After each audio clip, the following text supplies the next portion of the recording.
그래서 결론이 뭐냐, 우리 애가 몇 년 있어야 영어가 원어민처럼 하냐. 도전과 개척의 삶 켄준마입니다. 제가 이제 라이브 같은 걸 통해서 이제 조기 유학에 관심이 많으시거나 또 아이들 조기 유학을 위해서 유학맘 생활을 선택하신 분들하고 이제 얘기를 많이 나누다 보니까 거기서 나오는 단골 질문이 뭐냐면, 보통 아이들이 유학을 가면 영어가 얼마나 느냐, 그리고 영어권에 얼마 정도의 기간을 보내야 원어민 수준으로 이제 영어를 할 수 있냐, 이런 거를 많이 궁금해 하세요. 이게 뭐 당연하죠. 왜냐면은 뭐 이렇게 영어 때문에 조기 유학을 간다라는 생각을 하고 이제 좀 알아볼까 하는 생각을 하시면 당연히 이제 기간에 대해서 고민을 하게 되잖아요. 어느 정도 있어야 되는 걸까? 요거를 이제 고민을 하다 보면 어느 정도 있어야 애가 영어를 좀 이제 한다 하게 되는 걸까? 이렇게 해서 이런 질문들을 하시죠. 요 대답에 대해서 오늘 이야기를 해보겠습니다. 이게 이런 문제에 답을 하는 게 딱 잘라서 뭐 2년 만에 됩니다, 뭐 1년 만에 됩니다, 이렇게 말하기가 참 그런 게, 이런 얘기를 하려면 좀 아이들의 연령대를 좀 구분을 해서 얘기를 해야 될 것 같아요. 왜냐면 이 연령에 따라서 영어를 흡수하는 속도, 능력 이런 게 엄청 차이가 나거든요. 그래서 만약에 이제 제가 세 그룹 정도로 나눠서 이제 지금 얘기를 하려고 해요. 첫 번째 그룹은 이제 아이가 초등학교 저학년 또는 유아, 미취학 아동이다, 이렇게 생각을 했을 때, 이런 경우라면은 이때는 좀 언어를 거의 모국어처럼 이렇게 배우는 그런 시기죠. 흡수하는 그런 시기죠. 그래가지고 영어를 걱정할 겨를이 없이 오히려 빠른 속도로 한국어를 잃어가게 됩니다. 그래서 이제 가족 내에서 한국어를 사용하는 사람이 만약에 엄마나 아빠 한 명밖에 없다, 이런 경우 이제 뭐 캐네디언하고 결혼을 하신 분이라던가 뭐 이런 부분들 해당되죠. 제 친구 중에 이제 그런 케이스가 있거든요. 6살 때, 큰아이가 6살 때 왔는데 캐나다 생활 한 3개월째 정도 되니까 정말 한국어를 이제 눈에 띄게 잃어가는, 그러니까 한국말을 잘 못하게 되는, 본격적으로 이게 시작됐다고 그래요. 그래서 이제 뭐 부모님들이 이런 아이들의 경우에는 뭐 한국어를 잃지 않게 하기 위해서 막 한국어 학교 보내고 막 이렇게 하는데 이게 쉽지는 않습니다. 대부분 좀 집안 내에서 한국어를 이렇게 막 같이 쓰는 환경이 아니라 그러면 좀 거의 잃는 것 같아요. 그리고 이런 경우는 뭐 제가 캐나다뿐만이 아니고 호주에서 유학을 할 때도 되게 자주 접했던 그런 모습들입니다. 이런 어린 나이에 온 아이들 같은 경우는 한국어를 잃기 때문에 이제 성인 됐을 때 부모 세대하고 소통이 잘 안 되는 문제가 생기죠. 부모들의 영어는 그렇게 늘지 않으니까요. 그래서 이런 문제 때문에 심지어 이제 아이를 한국어를 배우게 하기 위해서 한국에 몇 년간 데려가 살다 올 거다, 이렇게 하시고 가시는 경우도 제가 봤어요. 이런 언어 문제로 인한 가족 내의 어떤 소통 단절은 이민 가정에서는 상당히 흔한 그런 어려움입니다. 그 정도로 이제 영어권에 사는 어린아이들한테는 한국어를 지키거나 발전하는 거, 집에서 한국어를 쓴다고 해도 이런 거는 되게 어려운 일이에요. 그래서 뭐 집에서 다른 가족들이 모두 다 한국어를 쓴다고 해도 얼마 지나지 않아서 이제 발음이 약간 교포스럽게 변하는 걸 느끼게 되고요. 한국어를 알아듣기는 하지만 본인이 말을 하기는 어려운 상태가 결과적으로 되는 경우가 많습니다. 이게 이제 조금 차이는 있어요. 뭐 초등학교 저학년이어도 나이가 조금 더 많을수록, 그러니까 1학년보다는 2학년이 낮고 2학년보다는 3학년이 낮고 이런 거죠. 그리고 이제 가족 구성원 중에 한국어 사용 비중이 좀 높을수록 좀 한국어를 지킬 수 있는 확률이 높아집니다.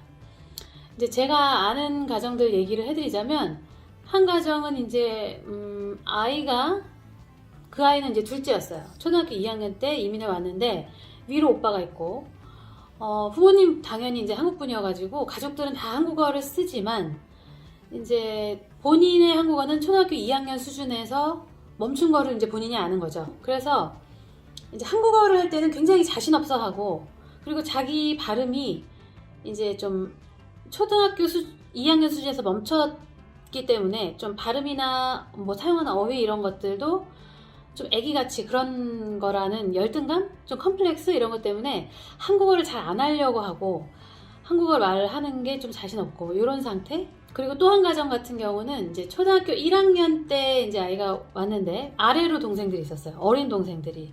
집에서 부모님이 두 분 다 한국어를 사용했지만 자기들끼리, 형제들끼리 놀 때는 이제 점점 영어를 사용하는 게 편한 거죠.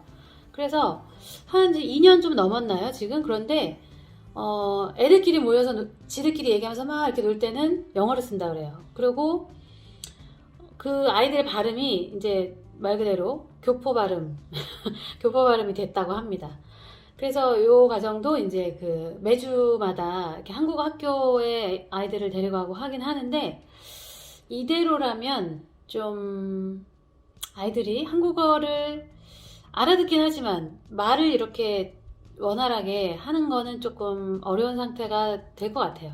자, 두 번째로는 초등학교 고학년에서 한 중학생? 요 정도에서 이제 영어권으로 오게 되는 경우입니다. 저희 딸내미 같은 경우가 여기 해당이 돼요. 요런 나이 아이들은 모국어처럼 영어를 습득하는 요런 거가 한 반? 또 성인처럼 외국어로서 막 공부를 해서 습득해야 되는 거 반? 요 중간 지점에 놓이게 되는 것 같아요. 그렇기 때문에 이런 연령대 아이들의 경우는 좀 여러 가지 요소들의 영향을 받는데요. 고학년이라고 해도 조금 비교적 어린 나이, 예를 들면 뭐 4학년, 5학년 이렇게 비교적 어린 나이거나 좀 남자아이들 같은 경우는 좀 또래하고 어떤 활동을 할 때 막 수다를 떨고 막 이런 거보다는 이제 몸으로 써서 노는 그런 이제 신체 활동 그런 게 좀 많은 그런 성향이 있잖아요. 그렇기 때문에 이제 언어 비중이 적은 거죠. 아이들하고 또래 아이들하고 어울릴 때 이런 경우는 좀 스트레스를 적게 받으면서 상대적으로 스트레스를 적게 받으면서 이렇게 스며드는 것 같아요.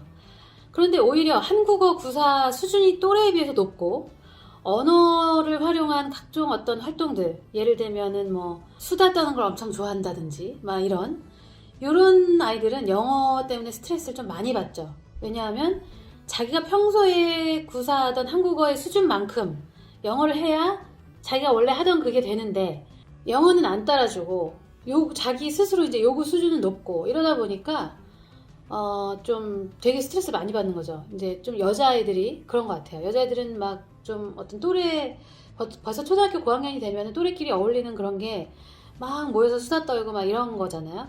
그래서 저희 딸내미뿐만 아니라 이제 저희 딸내미랑 비슷한 성향을 가진 요런 이웃 아이가 또 있더라고요. 근데 이 아이도 또 그렇더라고요. 그래서 이게 또 성향에 따라서 이렇구나 하고 좀 알게 된 거죠. 이게 만약에 꼭 성별로만 이렇게 딱 나눠서 뭐 남자아이들은 쉽고 여자아이들은 어렵다 이렇게만 말하는 건 아닌 게 이제 만약에 남자아이지만 막 좀 수다 떠는 걸 좋아하고 뭐 글 쓰는 걸 좋아하고 이렇다. 그러면 이렇게 스트레스 받을 수 있는 겁니다. 그리고 여자아이지만 활동적으로 스포츠 하는 거 좋아하고 뭐 이렇다 보면 상대적으로 스트레스 덜 받게 되고 이럴 수 있는 거죠. 저희 딸내미 같은 경우에는 이제 취미가 막 소설을 쓰고 자기가 읽는 것뿐만이 아니라 소설을 뭐 쓰고 무슨 릴레이 소설을 쓴다나 뭐 이러면서 무슨 뭐 앱으로도 막 그런 소설을 쓰고 막 사람들끼리 그걸 같이 뭐 공유하면서 뭐 이렇게 단톡방에서 막 이렇게 해서 놀고 막 이래요. 이렇다 보면은 언어를 활용한 활동에 대한 욕구가 높죠. 근데 이제 영어로 그런 걸 할 수준이 안 따라주니까 굉장히 스트레스 많이 받아요. 그래서 계속 이제 한국어로 된 각종 콘텐츠들을 유튜브를 통해서 지금 즐기고 있는 상황입니다.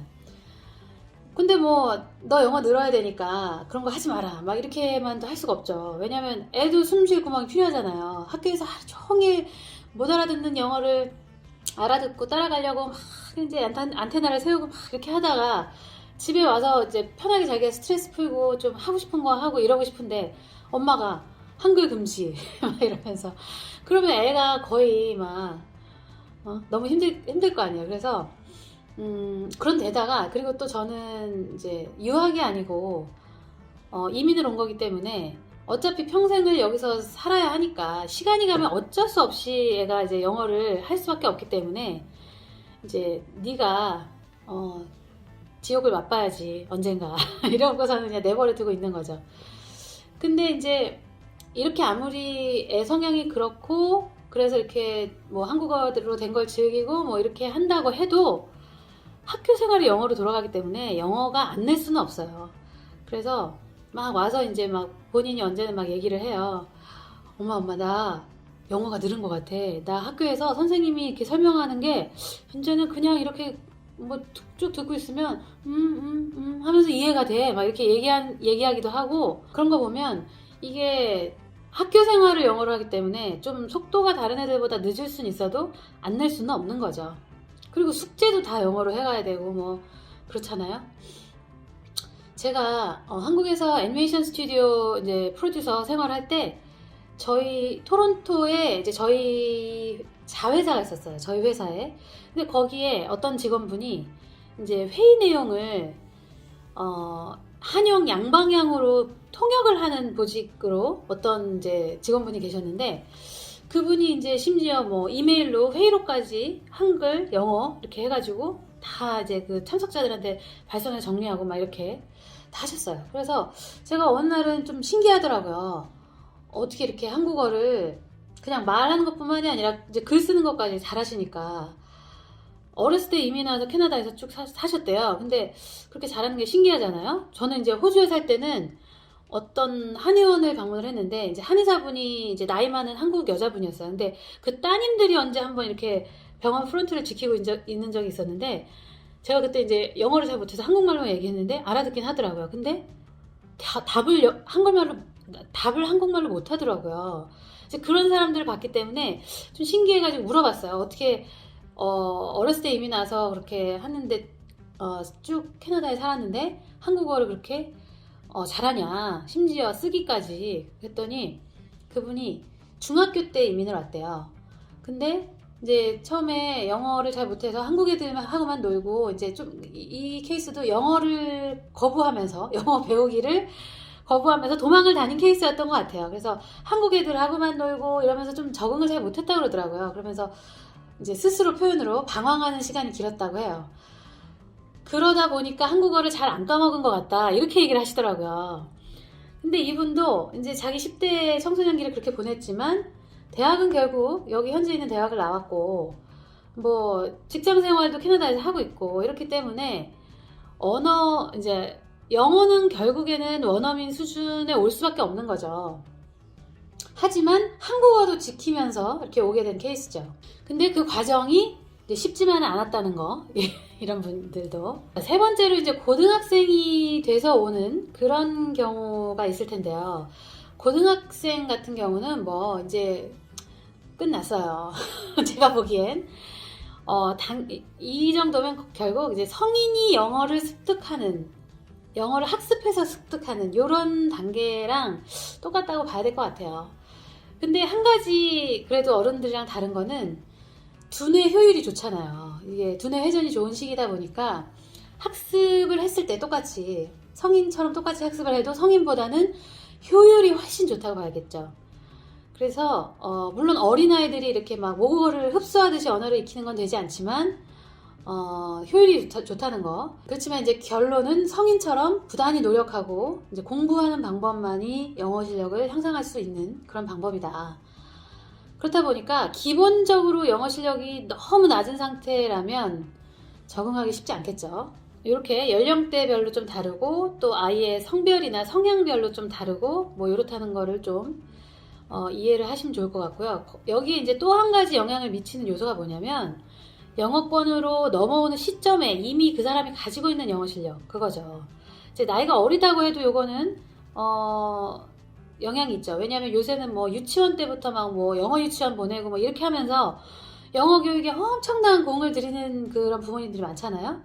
그래서 아무래도 기본적으로 자기가 캐나다에 넘어오기 전에 이미 한국에서 이제 영어 공부를 해가지고 가지고 있는 실력 그게 높을수록 여기 애들이 빨리 적응하고 빨리 더 높은 수준으로 갈 수밖에 없어요. 저는 그런 얘기도 들었어요. 제가 아는 어떤 아이들은 이제 한국에서 영어 유치원으로 시작해서 무슨 어학원 심지어 오기 전에 원어민 과외 이것까지 이제 이렇게 영어에 엄청 매진했던 이런 아이들 있었어요. 이런 아이들 같은 경우는 이미 읽기, 쓰기, 듣기 이런 거는 큰 문제가 없는 상태였던 거죠. 여기 넘어올 때. 단지 이제 환경이 영어를 막 같이 해줄 환경이 없다 보니까, 사람도 없고 그렇다 보니까 말하기만 조금 잘 안 됐던 이런 아이들 같은 경우에는 이제 뭐 넘어와서 몇 달 안 돼서 이제 금방 스피킹도 금방 향상이 확 되면서 이제 큰 어려움이 없이 그렇게 생활을 하기도 합니다. 이게 영어 4가지 영역, 뭐 읽기, 쓰기, 듣기, 말하기 요 4가지 영역에서 어느 한 영역만 이렇게 계속 낮은 상태로 머물러 있는다는 것도 쉬운 일은 아니에요. 왜냐하면 나머지가 높다면 이게 금방 이렇게 따라 올라오게 마련이거든요. 근데 이제 말하기 같은 경우에는 한국에 있으면 사실 말상대를 찾는 게 쉬운 일이 아니기 때문에 좀 훈련이 덜 됐을 수는 있는 거죠. 근데 그게 캐나다로 넘어오는 순간 이제 환경적으로 그게 받쳐주다 보니까 이제 마지막 하나였던 말하기까지 확 늘고 뭐 이렇게 이미 실력이 이제 우수한 아이들은 자기가 부족했던 부분만 딱 메우게 되면서 이렇게 금세 여기 수준 애들이랑 큰 어려움 없이 이렇게 의사소통하고 이렇게 되기도 합니다. 이 말은 너무 영어 베이스가 없이 온 애들은 좀 상대적으로 고생을 한다는 얘기겠죠. 그치만 이제 이게 유아라든지 저학년은 별로 해당은 안 돼요. 그때는 이제 모국어처럼 영어를 흡수하는 시기이기 때문에. 그래서 결론이 뭐냐, 우리 애가 몇 년 있어야 영어가 원어민처럼 하냐, 이런 물음에 대해서 결론은 뭐냐면 아이의 연령이라든지 성향, 성별 또는 뭐 기본적으로 갖고 있는 영어 실력 이런 걸 고려하지 않고 그냥 이렇게 뭐 1년, 2년 뭐 이렇게 잘라갖고 내 애가 이 정도면은 뭐 원어민처럼 영어를 할 수 있냐, 이런 개념으로 이렇게 접근하려고 하시면 이거는 참 난감하다는 거죠. 단지 기간으로 딱 잘라갖고 아이의 연령이라든지 성향이라든지 뭐 실력이라든지 이런 거를 고려하지 않고 그냥 뭐 1년, 2년 이런 식으로 보려고 하면 좀 답이 없는 거죠. 대부분 1년 정도 생각하고 넘어오셨던 분들은 1년 정도를 보내보니 그 정도 시간 안에 애들 영어가 이게 해결이 되지 않는구나 라는 거를 체감을 하시고 이제 더 연장하시는 경우가 많다고 들었어요. 하지만 그렇다고 그러면 2년, 3년 이렇게 있으면 아이가 뭐 원어민 실력이 되냐, 이거를 장담할 수는 없는 거죠. 물론 뭐 저학년이고 막 유아 같은 애들은 3년이면 한국어를 까먹을 지경이 되지만 이제 학년이 상대적으로 높고 본인이 가지고 있는 성향 또 영어 실력이 원래 어땠냐 요거에 따라서 장담할 수가 없게 되는 거죠. 하지만 분명한 거는 뭐냐면 당연히 영어권에서 이제 학교 생활을 하면 한국에 있는 애들보다는 영어 실력이 향상될 수밖에 없다는 거죠. 근데 여기서 말하는 영어 실력이 시험 점수를 얘기하는 건 아닙니다. 저희 딸내미가 초등학교 5학년을 마치고 여기에 넘어왔어요. 그래서 이제 한국으로 치면 6학년부터를 여기서 다닌 건데 이제 1년 정도 학교 생활을 했어요. 그리고 나서 코로나 때문에 학교가 막 다 휴교를 하는 바람에 제가 이제 한 3개월 정도 아이를 한국으로 보낸 적이 있었어요. 그래서 한 석 달 정도 애가 이제 한국에서 지냈는데 뭐 맨날 한국에서 집에만 있기도 심심하잖아요. 그래서 이제 영어학원을 보냈어요. 그랬더니 이 영어학원에서 뭐 문법, 뭐 이제 그 시험 뭐 이런 거를 보면은 그 다니는 다른 아이들보다 항상 점수를 못 받았어요. 당연하죠. 이 한국 아이들은 초등학교 고학년 때부터 시험에 굉장히 이제 그 뭐라고 해야 될까, 훈련을 많이 받잖아요. 학원 같은 데서도. 근데 그렇다고 그러면은 우리 아이가 저희 딸아이가 거기에 있는 한국에서 그 시험에 훈련된 아이들보다 영어를 못하는 거냐. 근데 그러면 그 한국 애들을 데려다가 여기 현재 학교에다 데려다 놓으면 어떻게 됐을까? 이거 생각해보면 좀 답이 다른 거죠. 영어권에서 우리가 아이들한테 기대하는 거는 시험 점수를 올리는 게 아니고 진짜 영어를 할 수 있게 되는 거죠. 이거는 이제 개인차가 있기는 하지만 당연히 이 부분을 얻지 않을 수가 없어요. 이제 부모인 우리가 최종 목표를 뭐 원어민 수준 이렇게 딱 못 박아가지고 이제 스트레스를 받는 거지, 아이들은 이제 각자 도달하는 시점은 다르겠지만 이제 분명히 향상이 되어 가고 있는 거죠. 이 환경에서는 그럴 수밖에 없고. 그렇기 때문에 만약에 이제 조기 유학을 생각하시면서 애들 영어 얼마나 해야 되냐 뭐 이런 걸 고민하신다 그러면 몇 년이다 이렇게 딱 몇 년이면 애가 이 정도 돼야 된다 이런 거는 사실 좀 합리적인 생각은 아닐 수도 있을 것 같고요.